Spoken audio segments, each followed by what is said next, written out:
Hi everyone, we're on the Renters Warehouse red carpet here at the 2013 Twin Cities Film Fest. I'm standing here with director Scott Kaczynski, and we are talking about your film tonight before its premiere. Scott, how do you feel?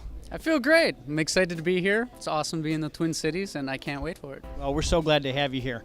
Trust, greed, bullets, and bourbon. First of all, how did you come up with the title of your film? Well, it's trust and greed are two of the vices that are in my film, and a lot of the themes revolve around those two things. There's a lot of bullets and there's a lot of bourbon, so it's like a mixed drink. And it's a heist film. It is. It's a post-heist film, kind of. So much like Reservoir Dogs, the heist has already happened, so we're finding out what's happening after the heist. I see. Now, you are originally from Wisconsin, and you make your home now in Brooklyn. Tell us about your journey from Wisconsin to Brooklyn. I went there because I was a graphic designer, and then I got into doing titles for independent films. I've done a bunch of independent films for Ed Burns, writer-director Ed Burns, as well as a bunch of documentaries, and then I decided I'm going to write my feature. And you've been in Brooklyn for how long? About 15 years now. Do you call it home? It's home, yeah. But you do have Midwest roots. I love coming back to the Midwest. It's great. And tell us about the journey of getting your film made. Did you write the screenplay? Yes, I wrote this screenplay after a different screenplay that I wrote had fallen through the cracks of Hollywood. It had a director signed on, and we were going to go get actors. Director dropped out. It fell apart like 99% of other Hollywood films, so I decided to make a film that I could write, direct, and produce. That happening, how did you keep from being discouraged?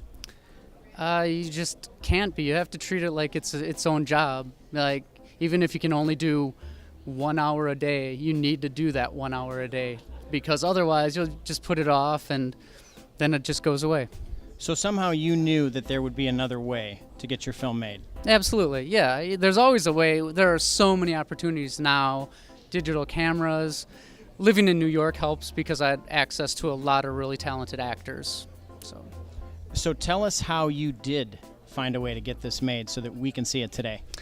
Well, I funded it myself, at least the first part. I did a Kickstarter for the post-production color correct and the sound mix.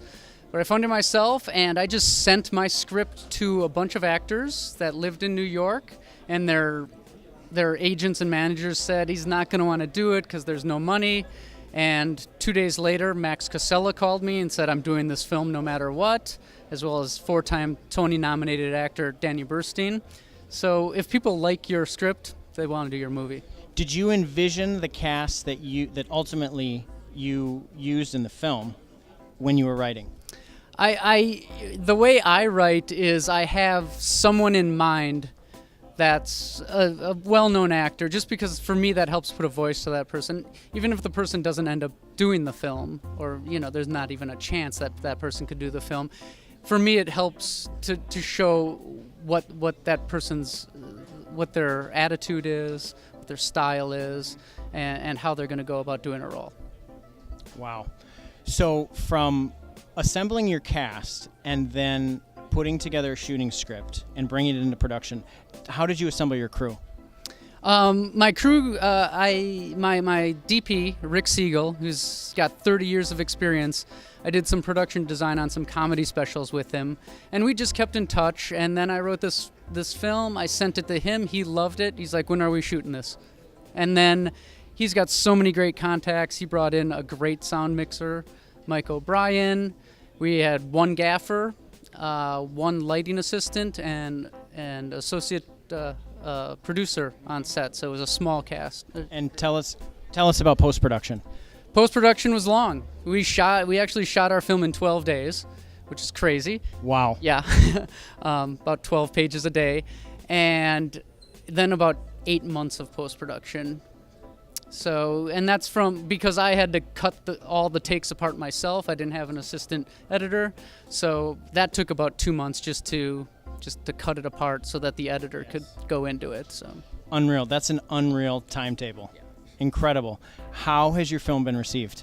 It's great. We're in 7 festivals. I'm doing this is the tail of a 3 festival circuit right now. And I've got 2 more, one in New York and one in the Bahamas. Incredible. Are you astounded? Is this I trust and confidence in your abilities, or is this a manner of I can't believe this is happening, or both? It's a little bit of both. I guess it's more I can't believe this is happening.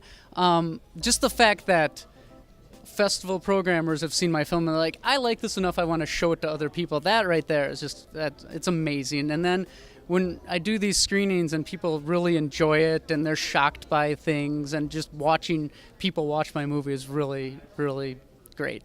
Incredible. So this is going to be an incredibly thrilling film with an amazing story behind it. What advice, if any, would you have for aspiring filmmakers, independent filmmakers?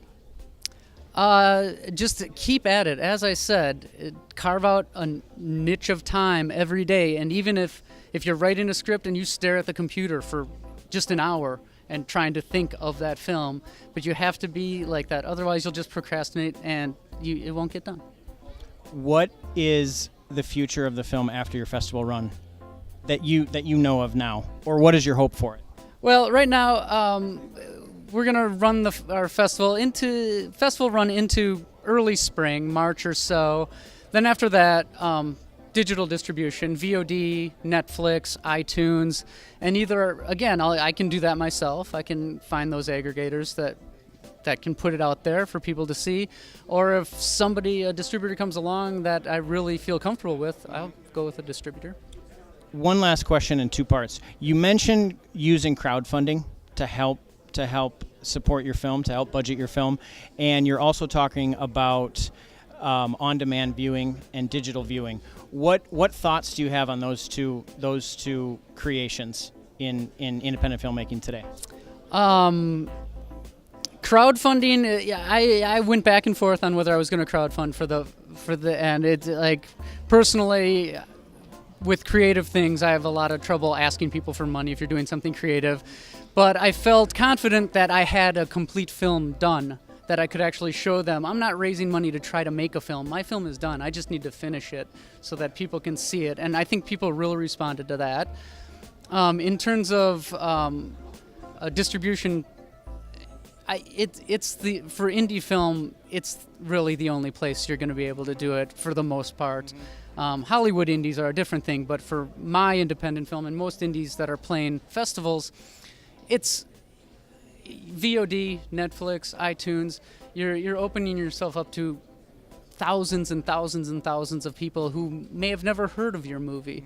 And after that, it's just social media, getting the word out, getting friends to talk about it. So it's been great talking to you. Thanks so much. I'm going to have you send us out of our Renters Warehouse red carpet and into your film. I want you to tell us who you are once again, the name of your film. Okay. I'm Scott Kaczynski, and my film is Trust, Greed, Bullets, and Bourbon. I'm the writer and director.